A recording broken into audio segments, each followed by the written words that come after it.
Good morning everybody. Welcome to the foundation course for class 11th by Ordinate Didwana. आज के इस video lecture में class 11th के course में हम लोग जो है वो कॉम्प्लेक्स नंबर के चैप्टर में से कुछ और एमसीक्यू क्वेश्चन डिस्कस करेंगे, जिसके थ्रू हम काफ़ी नए कॉन्सेप्ट जो है वो सीखने वाले हैं। पिछले वीडियो लेक्चर तक हमने 35 क्वेश्चन जो है वो अटेम्प्ट कर लिए थे। आज की इस वीडियो सेशन में हम लोग क्वेश्चन नंबर 36 से जो है वो स्टार्ट करते हैं और देखते हैं कि आज के वीडियो लेक्चर में हमें कितने नए कॉन्सेप्ट जो है वो सीखने को मिल रहे हैं। ठीक है, धीरे धीरे हम लोग प्रैक्टिस क्वेश्चंस जो है वो आज हम लगभग जो भी 6-7 क्वेश्चन डिस्कस करने वाले हैं, तो उन क्वेश्चंस की हेल्प से आप कुछ नए जो है वो कॉन्सेप्ट सीखोगे, नई टेक्निक सीखोगे कि कॉम्प्लेक्स नंबर्स में और कितनी वैरायटी ऑफ क्वेश्चंस जो है वो बन सकते हैं। उसके बाद में जैसे ये टॉपिक कंप्लीट हो जाएगा, उसके बाद में मैं आपको प्रीवियस ईयर के क्वेश्चन बताऊंगा जो कॉम्पिटिटिव एग्जाम में पूछे जा चुके हैं, तो आप देखेंगे कितना उनसे आपको बेनिफिट हो रहा होगा। अच्छा, एक दूसरा अनाउंसमेंट आपके लिए और है कि एनसीईआरटी में यदि आपको कुछ भी डाउट है, वैसे तो एनसीईआरटी में डाउट नहीं रहना चाहिए, फिर भी किसी को डाउट है, आपकी जो सिलेबस की टेक्स्ट बुक है उसमें किसी भी क्वेश्चन में आपको डाउट है, किसी भी एक्सरसाइज के क्वेश्चन में डाउट है, तो आप प्लीज़ मेरे को व्हाट्सएप करके एक बार बता दीजिए। ठीक है, उसके बाद में मैं आपके डाउट्स जो है वो ले पाऊँगा। ठीक है, मैं ऑनलाइन कोर्स के ड्यूरेशन में आपके जो डाउट्स है वो दो ही कैटेगरी के जो है वो इन वीडियोस के थ्रू एक्सप्लेन कर पाऊंगा। एक तो एनसीईआरटी बेस्ड कोई क्वेश्चन है, एक जो है वो आप कोई पर्टिकुलर जो है वो बुक सॉल्व करते हो, तो उसके क्वेश्चन मैं इस वीडियो में या मेरे किसी भी लेक्चर में इंसर्ट नहीं कर पाऊंगा, क्योंकि उससे थोड़ा सा ये हो जाता है ना कि आप हर एक स्टूडेंट डिफरेंट डिफरेंट बुक जो है वो सॉल्व करेगा, तो किसी एक पर्टिकुलर स्टूडेंट को फॉलो कर पाना बाकी स्टूडेंट्स के लिए थोड़ा डिफिकल्ट होगा, तो उसके लिए जो है वो सबसे माफ़ी चाहूँगा। तो आपके डाउट्स जो है वो एनसीईआरटी बेस्ड है, या कोई क्वेश्चन जो आपको समझ में नहीं आया है अपना जो हमने सॉल्व किया है, या जो असाइनमेंट में आपको प्रोवाइड करूँगा 1-2 दिन में तैयार हो रहा है, तो उन असाइनमेंट से रिलेटेड जो भी डाउट्स है वो मैं वीडियो लेक्चर के अंदर इंक्लूड कर पाऊँगा। ठीक है, तो चलिए शुरू करते हैं आज की इस वीडियो सेशन को। क्वेश्चन नंबर 36 से गिवन है आपको, इफ z1 माइनस z2 का modulus is equals to z1 का मॉड्यूलस z2 का मॉड्यूलस, तो आर्ग्यूमेंट z1 माइनस z2 का वैल्यू क्या होगा। ये क्वेश्चन आपको ट्राई करना चाहिए, क्योंकि ये क्वेश्चन ऐसा क्वेश्चन हमने पहले भी सॉल्व किया है। ठीक है, एक फार्मूला आपको मैंने लिखाया था, उस फार्मूले पर बेस्ड ये क्वेश्चन है। करना क्या है कि मॉड्यूलस z1 माइनस z2 है, तो ऐसे केसेस में आपको बताया z1 माइनस z2 का स्क्वायर कर दिया जाता है, और इधर हो जाएगा modulus z1 plus modulus z2 और इसका होल स्क्वायर। ठीक है, होल स्क्वायर ओपन कर दिया जाए तो ये हो जाएगा मॉड्यूलस z1 का स्क्वायर और प्लस मॉड्यूलस z2 का स्क्वायर और minus 2 modulus z1 modulus z2 cos theta 1 minus theta 2। ठीक है, और इसी प्रकार से जो RHS में है वो हो जाएगा मॉड्यूलस z1 का स्क्वायर मॉड्यूलस z2 का स्क्वायर और plus 2 modulus z1 modulus z2। ठीक है, तो आप देखेंगे ये दो वैल्यूज़ कैंसिल आउट हो जाएंगी यहाँ से, तो ये दोनों कैंसिल हो गई, आपके पास ये नंबर बचेगा और इधर ये नंबर बचेगा, तो ये भी कैंसिल हो जाएगा पूरा का पूरा यहाँ से। तो कॉस थीटा 1 माइनस थीटा 2 आपको कितना मिलने वाला है, cos theta 1 minus theta 2 is equals to -1। अब थोड़ा सा सोच के देखिए, कॉस थीटा 1 माइनस थीटा 2 आपके पास -1 है, तो इसका क्या पॉसिबल वैल्यू हो सकता है। तो आपने फिजिक्स में पढ़ा होगा, वैसे नहीं पढ़ा है तो भी आप थोड़ा सा ध्यान से देख लीजिए। कॉस का वैल्यू 0 पे 1 होता है और पाई/2 पे सबको पता है 0 होता है, 90 पे 0 होता है। तो आप याद रखिए 0 के उल्टा यहाँ पाई होता है। ठीक है ना, पूरा एंगल ये पाई तो हो जाएगा, तो यहाँ 1 है तो यहाँ कॉस का वैल्यू फिर याद रखिए -1 होता है। यहाँ 0 होता है तो आपको पता है ये 3π/2 होगा, 3π/2 होगा। इट मीन्स वॉट कि आप जब यहाँ से 0 देखते हैं इसका वैल्यू, तो इस पे -0 लगा देंगे तो -0 0 ही होता है, तो इधर भी वैल्यू 0 ही होगा। तो यहाँ से आप देखेंगे कॉस थीटा 1 माइनस थीटा 2 का वैल्यू -1 है। It means what, theta 1 minus theta 2 क्या हो सकता है, यहाँ क्या रखें कॉस के साथ में ताकि -1 आ जाए, सीधी सी बात है यहाँ पाई रखना पड़ेगा। ठीक है, यदि आप यहाँ से यहाँ चलते हैं तो पाई रखेंगे। आपको पिछले वीडियो लेक्चर में मैंने आपको बताया था कि जब भी कोई एंगल हम इस डायरेक्शन में मेज़र करते हैं, इसको बोलते हैं अपन एंटी क्लॉकवाइज। ठीक है, एंटी क्लॉकवाइज ऐसे बोल रहे हैं कि घड़ी के अपोजिट डायरेक्शन में हम लोग मूव कर रहे हैं, तो इसको एंटी क्लॉकवाइज डायरेक्शन बोलते हैं। जब भी मैथ्स के अंदर कोई भी एंगल एंटी क्लॉकवाइज डायरेक्शन में मेज़र होता है तो आप उसको प्लस के साथ मेज़र करते हैं, और यदि उसी एंगल को आप क्लॉकवाइज डायरेक्शन में मेज़र करते हैं, ठीक है, ये तो घड़ी की दिशा हो गई ना। तो जब भी उसको क्लॉकवाइज डायरेक्शन में मेजर करेंगे तो याद रखना एंगल जो भी आप मेजर कर रहे हैं उस पर नेगेटिव का साइन यूज करना है। यानी पाई को नापने के दो तरीके हो गए, एक तो आप इधर से मेजर कर रहे हैं तो प्लस पाई होगा, और यदि आप इधर से मेजर कर रहे हैं तो इसका वैल्यू जो है वो माइनस पाई होगा। ठीक है, तो ये पाई हो गया और ये वैल्यू आपके पास माइनस पाई हो जाएगा। आई थिंक सभी स्टूडेंट को क्लियर है। दो वैल्यू यहाँ पे होंगे। अब थीटा वन आपको पता है, theta one is what, theta one is nothing just argument of z1 and theta two is argument of z2, और हमें पता है इसकी दो वैल्यू हमें मिल रही है, एक तो प्लस पाई और एक minus pi. So this will be the correct answer. I think सभी स्टूडेंट को क्लियर हो गया होगा। मैंने बहुत शॉर्टकट मेथड से आपको बताया, ये फार्मूला आप याद रखिए, बहुत यूज़ होने वाला है ये फार्मूला। ठीक है, एक चीज़ और नोटिस करिए, ये आर्ग्यूमेंट की बात चल गई है तो इसी में डिस्कस कर लेते हैं। कहीं अपनी शॉर्ट नोटबुक में जो है वो आप कहीं अटका लेना इस फॉर्मूले को, कि कोई भी कॉम्प्लेक्स नंबर है उसका आर्ग्यूमेंट जो होता है ना वो हमेशा पाई से माइनस पाई के बीच में होता है। ठीक है, इसको ऐसे लिखा जाता है, कोई भी वैल्यू दो नंबर्स के बीच में होती है ना तो उसको ऐसे हम लिखते हैं। जैसे मान लो मैं बोलता हूँ x का वैल्यू 2 से 3 के बीच में है तो उसको ऐसे लिखा जाता है 2 से 3। यदि बराबर होता है दो के तो यहाँ बराबर का साइन भी लग जाता है। तो यहाँ से एक चीज़ नोटिस करिएगा कि किसी भी कॉम्प्लेक्स नंबर का आर्ग्यूमेंट जो होता है ना वो माइनस पाई से पाई के बीच में होता है। माइनस पाई से पाई का मतलब क्या हो गया कि आप जीरो से पाई तक तो यहाँ जा सकते हैं और दूसरा जीरो से माइनस पाई जा सकते हैं, तो इसको हम माइनस पाई बोलते हैं। तो ये दो जो है रोटेशन यहाँ पर यूज़ करे जाते हैं। ठीक है, आप पाई से ज़्यादा नहीं जा सकते, कहने का मतलब ये हो गया कि इस लाइन से आगे आप नहीं जा सकते, ये लक्ष्मण रेखा हो गई एक तरीके से। ठीक है, इसको क्रॉस नहीं करना है। ठीक है, क्रॉस करोगे तो रावण उठा के ले जाएगा। तो यहाँ से आपको आगे नहीं बढ़ना है, पाई मैक्सिमम जो है वो है, और इधर जो है माइनस पाई जो है वो मैक्सिमम होगा, माइनस पाई से आपको आगे नहीं बढ़ना है। ठीक है, आई थिंक सभी स्टूडेंट को ये बात क्लियर हो गई होगी। ठीक है, तो ये एक आर्ग्यूमेंट का जो है वो बाउंडेशन समझो या प्रिंसिपल समझो, वो एक आपको ध्यान में रखना है। सो argument of z1 minus z2 का वैल्यू प्लस माइनस पाई होगा। चलिए ऑप्शन देख लेते हैं। First option is 0, no. Second option is plus minus pi, yes this is the right option. And option 3 plus minus pi by 4, no. And option D plus minus pi by 2, again big no. ठीक है, तो answer कौन सा हो जाएगा, plus minus पाई। Check कर लेते हैं प्रिंटेड सॉल्यूशन क्या है। तो अलग अलग केस लेके किए गए हैं। ठीक है, इस मेथड को आप ध्यान में रखने की आपको ज़रूरत नहीं है, मैंने आपको बहुत स्ट्रेट फॉरवर्ड मेथड बताया, आप उसको यूज़ करिए। इसने अलग अलग केसेस बना के किया है, किसी को समझ में आ जाए तो वो यूज़ कर सकते हैं, बट यहाँ पे मैं एक्सप्लेन नहीं कर रहा हूँ ये वाला मेथड, मैंने ऑलरेडी मेथड जो है वो एक्सप्लेन कर दिया है। ठीक है, तो अलग अलग केसेस बना के चेक किया गया, तो प्लस माइनस पाई इसका जो है वो आंसर होगा। So we are moving to the question number 37। Very good question, काफ़ी अच्छा क्वेश्चन है। ठीक है, मज़ा आ जाएगा आपको ये क्वेश्चन करके। आपको दे रखा है कि if 5z2 upon 7z1 is purely imaginary then what is the value of modulus 2z1 plus 3z2 upon 2z1 minus 3z2। ऐसे क्वेश्चन करते हुए चलिए, धीरे धीरे आप नोटिस करेंगे कि जैसे ही 5-10 दिन जितने practice number of question practice कर लेंगे, आपका नॉलेज लेवल एक इस लेवल पे पहुंच जाएगा कि आपने बहुत सारे क्वेश्चन देख लिए हैं, तो आपको फिर क्वेश्चन से मतलब डर नहीं लगेगा। क्वेश्चन में कोई ना कोई मेथड अप्लाई करके आप उसको सॉल्व कर ही लेंगे। ठीक है, तो इसको वीडियो लेक्चर्स को बहुत ध्यान से देखते रहिए, आपको बहुत बेनिफिट होने वाला है। तो सॉल्यूशन देख लेते हैं इस क्वेश्चन का। पहले हमारे हिसाब से क्या होना चाहिए, वो बोलता है कि एक कॉम्प्लेक्स नंबर है। कौन सा कॉम्प्लेक्स नंबर है, इतना बड़ा ये कॉम्प्लेक्स नंबर दे रखा है 7z1। ठीक है, ये बोलता है कि ये एक ऐसा कॉम्प्लेक्स नंबर है वो प्योर इमेजनरी है, और प्योर इमेजनरी का मतलब आप समझते हैं कि एक ऐसा कॉम्प्लेक्स नंबर जिसमें रियल पार्ट है ही नहीं, है ना, यही तो हो गया, नो रियल पार्ट। ये इसका मतलब हो गया एक ऐसा कॉम्प्लेक्स नंबर जो प्योर इमेजनरी है। इट मीन्स व्हाट, कि एक ऐसा कॉम्प्लेक्स नंबर जिसमें रियल पार्ट नहीं है। मतलब ये हो गया कि ये जो कॉम्प्लेक्स नंबर आपको दे रखा है ना 5z2 अपॉन 7z1, इसकी फ़ोटो जो होगी, मतलब ये कॉम्प्लेक्स नंबर दिखेगा वो किस टाइप का दिखेगा, आयोटा वाई जैसा दिखेगा। जनरली हमें पता है कॉम्प्लेक्स नंबर ऐसा दिखता है x प्लस आयोटा वाई, लेकिन यहाँ प्योर इमेजनरी है, इसका मतलब इसका रियल पार्ट गायब दिखेगा हमें, और ये कॉम्प्लेक्स नंबर कुछ इस टाइप से दिखेगा। अब आप देखिए कि ये इक्वेशन आपको मिल गई। आप एक काम करिए, z2 अपॉन z1 का वैल्यू निकाल लीजिए बड़े आराम से यहाँ से। तो ये बन जाएगा आयोटा और 7y अपॉन 5, ये आपने इसका वैल्यू निकाल लिया। इसको इक्वेशन नंबर 1 लगा दीजिए और यहाँ तक छोड़ दीजिए। अब हमने जो इन्फॉर्मेशन दी हुई थी उसका बड़े अच्छे से यूज़ कर लिया है। अब आते हैं कि हमें पूछ क्या रहा है, वो हमें पूछता है 2z1 प्लस 3z2 और अपॉन में 2z1 माइनस 3z2।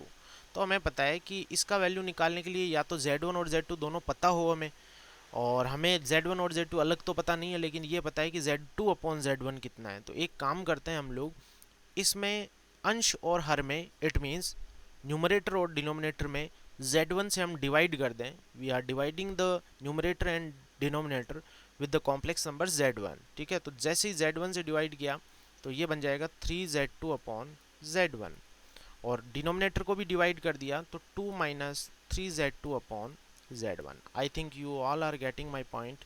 ठीक है, आप सबको समझ में आ रहा होगा। अब ये कितना हो जाएगा, 2 तो एज इट इज़ है, और z2 अपॉन z1 ये है, तो यानी इसको पुट किया यहाँ पे तो 21 आयोटा y अपॉन 5, और ठीक है ऐसे नीचे पुट किया तो 2 माइनस 21 आयोटा y अपॉन 5।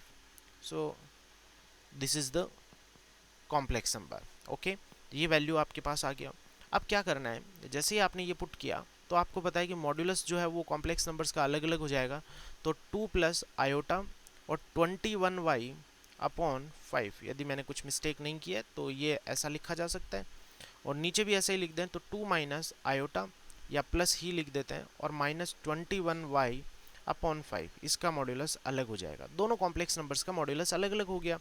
अब ऊपर वाले कॉम्प्लेक्स नंबर का मॉड्यूलस करते हैं, तो रियल पार्ट का स्क्वायर तो 4, और ये हो जाएगा 21y अपॉन 5 इसका स्क्वायर, और नीचे इसका स्क्वायर किया तो ये बन जाएगा 4 प्लस 21y अपॉन 5 और इसका होल स्क्वायर, क्योंकि माइनस का स्क्वायर करोगे तो वो सेम ही आएगा। तो आप देखेंगे ये दोनों नंबर इक्वल ही है, और इक्वल है तो इसका आंसर ये कैंसिल हो गया, और कितना आ जाएगा 1। तो यानी ये एक कॉम्प्लेक्स नंबर, इसका मॉड्यूलस कितना आ गया, 1 आ गया। तो मैंने बिल्कुल हैंड राइटिंग में आपको ये सारी चीज़ एक्सप्लेन कर दी है। अब क्वेश्चन में ऑप्शन सेलेक्ट करने में दिक्कत नहीं आएगी। फिर भी एक बार क्वेश्चन को अभी और समझ लेंगे, किसी स्टूडेंट को फिर भी डाउट रह गया तो अभी क्लियर हो जाएगा। So options are given below, these are the options। तो clearly option C is the correct one according to us. यदि हमने मिस्टेक नहीं की है तो ऑप्शन सी जो है वो करेक्ट होगा। लेट्स सी द सॉल्यूशन, देखते हैं क्या सॉल्यूशन किया गया। अगेन जैसे हमें पता है कि कॉम्प्लेक्स नंबर को कुछ भी कंसिडर कर लिया गया है। ठीक है, आप चाहें तो यहाँ y ले सकते हैं, y नहीं लेते हैं तो भी कोई तकलीफ नहीं है ना। ऐसा ना सोचें कि भाई इसने y नहीं लिया है, y को आप 1 ले लें, जो अपन ने यहाँ पे लिया था ना 5z2 अपॉन जो नंबर था 7z1, इसको आयोटा y लिया था, तो y ना लें, केवल इसको आयोटा ही ले लें तो भी चल जाएगा। बट वो एक स्पेशल केस हो गया, जनरल केस नहीं होगा। ठीक है, तो आप ले भी सकते हैं, नहीं भी ले सकते हैं, आंसर पे कोई फ़र्क नहीं पड़ने वाला है। तो यहाँ पे आंसर कितना आ जाएगा, 1 आंसर आ जाएगा। ठीक है, I think you got my point, आपको पॉइंट क्लियर हो गया होगा, right. So we are moving to the question number 38। So again this is the same pattern problem. If 2z1 upon 3z2 is the pure imaginary number, then what is the value of this complex number? So आप ये question जो है वो खुद solve करेंगे, सभी students ये question जो है वो खुद सॉल्व करेंगे, कुछ भी चेंज नहीं है, केवल नंबर्स का ही फ़र्क है। तो आपको पता है वैसे भी इन नंबर्स का कोई यूज़ ही नहीं होता, वो तो कैंसिल हो जाता है लास्ट में, फ़र्क ही नहीं पड़ता इसका। तो आंसर अगेन कितना आने वाला है, 1 आने वाला है। सेम पैटर्न आप फॉलो करिएगा, z1 को इसको डिवाइड कर दीजिए, न्यूमरेटर और डिनोमिनेटर दोनों को, अंश और हर को z1 से डिवाइड कर दीजिए तो ये आ जाएगा, और 1 plus z2 upon z1।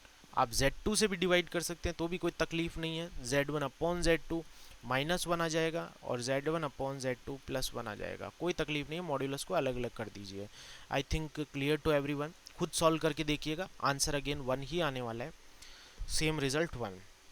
So let's see the solution. So let 2z1 upon 3z2 is equals to iota, simplify किया, put किया, again the correct option is 1. Okay, so we are proceeding to the question number 39th.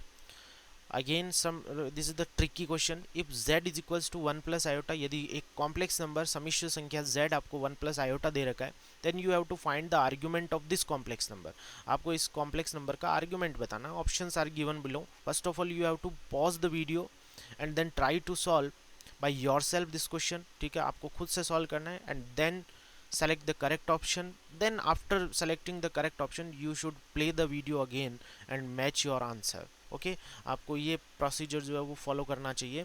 देखते हैं क्या है, z is equals to ये दे रखा है, और कॉम्प्लेक्स नंबर ये आपको उठपटांग सा दे रखा है कि इसके आर्ग्यूमेंट की बात करो, यानी इसका पूर्णांक निकालो। ठीक है, तो ठीक है, कहाँ दिक्कत वाली बात है। हम एक काम करते हैं कि पहले तो जेड स्क्वायर का काम करते हैं।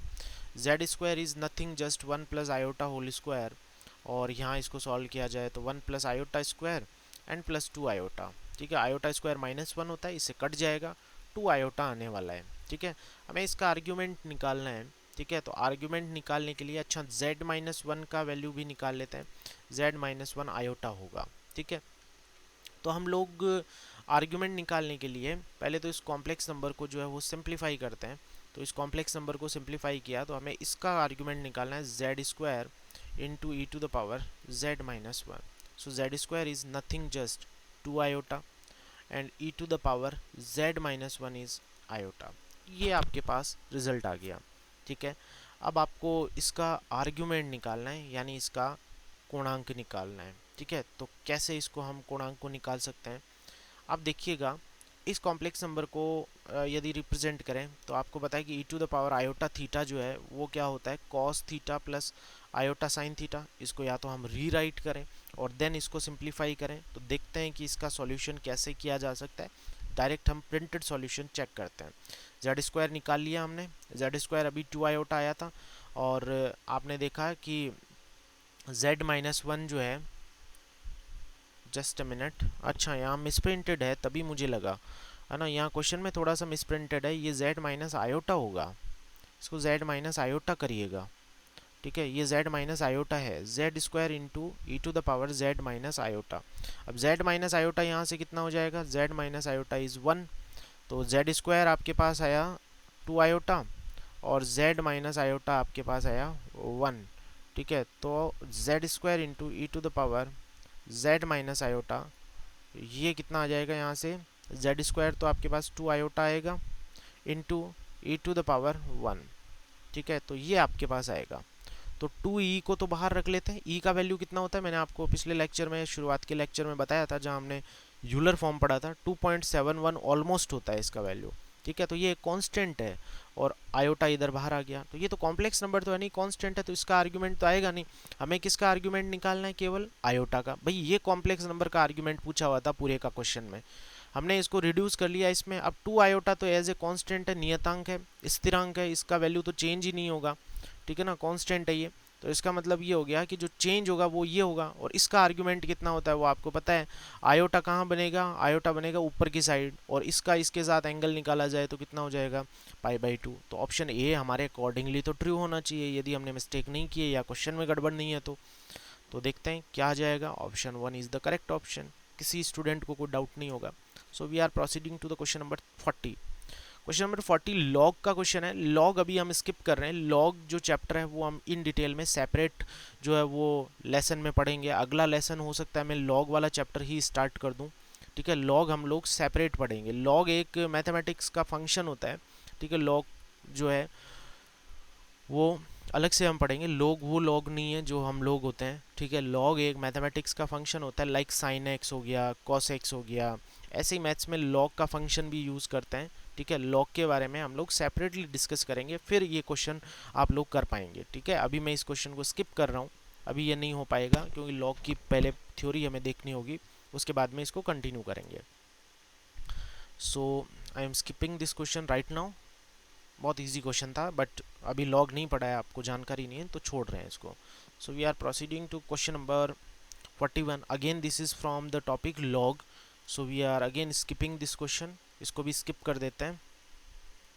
Question number 42, again this is the same topic log. आपके सिलेबस में हालांकि लॉग दे नहीं रखा है, ठीक है, लॉग दे भी नहीं रखा है, और कॉम्प्लेक्स नंबर में भी लॉग के क्वेश्चन सिलेबस में नहीं है। ठीक है, लेकिन मैं करवाऊंगा, बट लॉग पहले कवर करवा के और फिर आपको ये क्वेश्चन करवाऊंगा। ठीक है, बहुत ईजी क्वेश्चन होता है, लॉग के फॉर्मूले कुछ एक देखने होते हैं। एक सेपरेट चैप्टर स्टार्ट करूंगा, 2-4 दिन में वो चैप्टर करवा के और फिर इन्हीं क्वेश्चंस को दोबारा करवाऊंगा। ठीक है, so again we are skipping all the questions which are from the log chapter. These are the question from log. So question number 45। ठीक है, आप याद रखिएगा, मैं लॉग का जो चैप्टर है वो पहले आपको करवाऊंगा, लगभग 5 या 7 लेक्चर में ये कंप्लीट हो जाएगा। ठीक है, जैसे ये कंप्लीट होगा उसके बाद में इन क्वेश्चंस को आप कर सकते हैं। ठीक है, अभी हाल फिलहाल के लिए छोड़ दीजिए, वैसे आपके आरबीएससी के सिलेबस में नहीं है, बट आपको एक्स्ट्रा क्वेश्चन करवाने के लिए, एक्स्ट्रा नॉलेज देने के लिए ये क्वेश्चंस मैं करवा रहा हूँ। लॉग वाले, ठीक है। तो अगेन 45 क्वेश्चन है वो देखते हैं, सॉल्व करने की कोशिश करते हैं। क्या क्वेश्चन दे रखा है? क्वेश्चन इजी है कि z1 प्लस z2 का स्क्वायर ये है, तो z1 अपॉन z2 का वैल्यू क्या होगा, ठीक है, ये आपको दे रखा है। तो एक बार माइंड लगाइए, माथे को यूज़ किए कि कैसे इस क्वेश्चन को हम लोग जो है वो सॉल्व कर सकते हैं। z1 प्लस z2 का होल स्क्वायर ये है, z1 का स्क्वायर z2 का square. So first of all you have to expand this formula, आपको इस फार्मूले को एक्सपेंड करना है। So after expanding this formula we are getting z1 square plus z2 square and plus 2 z1 z2, we have already discussed this formula, cos theta 1 minus theta 2, and here z1 square plus z2 square same, okay। so here z1 square z2 square cancelled out, okay। आपको यहाँ से 2z1 z2 ये मिलेगा। आप question फार्मूले को, उस फार्मूले को आपने तरीके से समझा है ना, तो उसमें कोई दिक्कत नहीं आएगी, आप इजीली ये क्वेश्चन कर लेंगे। Theta 1 minus theta 2 is equals to 0 आ जाएगा, ठीक है, सब कैंसिल हो गया, वहाँ 1 आया था, ये भी पूरा नंबर जो है वो 0 में डिवाइड हो गया, तो क्या बन जाएगा, cos theta 1 minus theta 2 is equals to 0। अब डिवाइड यही नंबर क्यों हुआ, उसमें किसी को कन्फ्यूजन नहीं होना चाहिए, इसी नंबर को डिवाइड क्यों किया है, क्योंकि ये कांस्टेंट है ना। z1 किसी भी नंबर का मॉड्यूलस निकालोगे तो पहले ही बता रखा है वो हमेशा एक रियल नंबर आता है। z2 मॉड्यूलस का मतलब होता है किसी कॉम्प्लेक्स नंबर का मॉड्यूलस, मॉड्यूलस हमेशा रियल होता है। तो ये दोनों चीज़ें रियल है, और रियल है तो ये डिवाइड हो जाएगी, तो वो 0 में कन्वर्ट हो जाएगा। आपके पास ये आता है cos theta 1 minus theta 2 is equals to 0। It means what, theta 1 minus theta 2 की जगह क्या रखा जाए ताकि cos के साथ वो 0 हो जाए, तो ऐसा नंबर होता है π/2, ठीक है। ये यहाँ तक हो गया। एक प्रॉपर्टी हमने पढ़ी है, आपको याद हो तो पुराने वीडियो लेक्चर्स आप फिर से देख सकते हैं। आर्ग्यूमेंट z1 अपॉन z2 जो है ना, वो लिखा था अपन ने आर्ग्यूमेंट ऑफ z1 और माइनस में आर्ग्यूमेंट ऑफ z2, याद होगा आपको, शॉर्ट नोट्स में आपको लिखा हुआ मिल जाएगा। ये फार्मूला हमने लिखा है, तो मैं यहाँ से ये लिख सकता हूँ आर्ग्यूमेंट ऑफ z1 थीटा 1 की जगह ये लिख दिया, और ये हो जाएगा argument of z2 is equals to π/2। I think you are getting my point. अब argument z1 minus argument z2 किया तो आर्ग्यूमेंट z1 अपॉन z2 हो जाएगा इज इक्वल्स टू π/2, ओके। अब आर्ग्यूमेंट z1 अपॉन z2 π/2 हो गया, तो इस चीज़ का क्या मतलब है ये आप थोड़ा सा सोचिए। अब argument z1 upon z2 is equals to π/2 आ रहा है, तो वीडियो को पॉज करके बड़ी तसल्ली से सोचिए कि इस लाइन का मतलब क्या होगा, what does means this line means, ठीक है, क्या इसका मतलब होगा। आप क्या सोचेंगे क्या मतलब हो रहा है यहाँ पे, argument of z1 upon z2 is equals to π/2, इसका मतलब है कि z1 अपॉन z2 एक ऐसा कॉम्प्लेक्स नंबर है जिसका आर्ग्यूमेंट π/2 है, यही बात हो गई। और आपको पता है कि π/2 आर्ग्यूमेंट कब आता है भाई, इन सारे कॉम्प्लेक्स नंबर्स का आर्ग्यूमेंट तो मैंने बताया था π/2 होता है।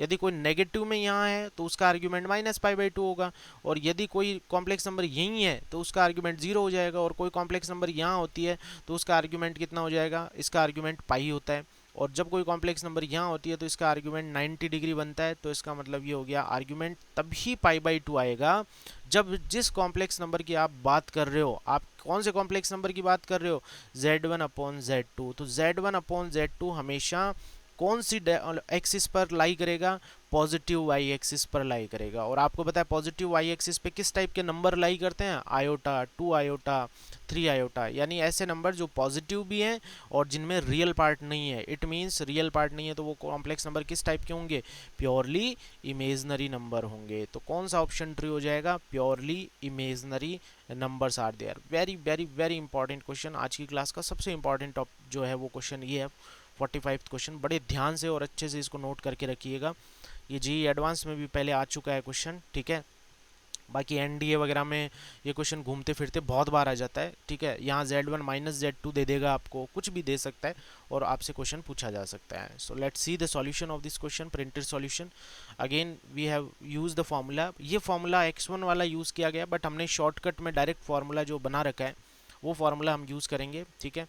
और उससे जब सॉल्व किया जाएगा तो ये काफ़ी लेंदी कर दिया है इसने, बट हमें ऐसे नहीं करना है, ऑप्शन ए जो है वो मैंने आपको बताया उस तरीके से ही करना है, बट एक फार्मूला जो है Z1 प्लस Z2 का होल स्क्वायर मॉड्यूलस वो याद रखना पड़ेगा, ठीक है, उससे सारा काम बन जाता है। So let move to the question number 46।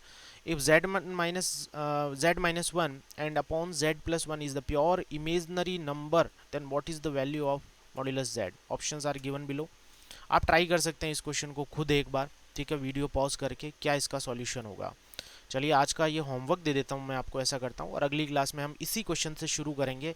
आप जो है ये क्वेश्चन का सॉल्यूशन मेरे को व्हाट्सएप कर सकते हैं, ठीक है, ये क्वेश्चन का सॉल्यूशन व्हाट्सएप कर दें मेरे को, ठीक है, ताकि मेरे को पता चल सके कौन कौन इस वीडियो लेक्चर्स को पूरी तरीके से अटेंड कर रहा है, ठीक है, बिल्कुल लापरवाह ना करें, ठीक है, क्योंकि क्लास 11th की अभी जो ऑफलाइन क्लासेज है, स्कूल्स ओपन होने का डिसीजन कुछ भी नहीं है, ठीक है, हो सकता है जनवरी में स्कूल खुले, हो सकता है नवंबर में खुले, दिसंबर में खुले, आपको इस चीज़ के भरोसे नहीं रहना है।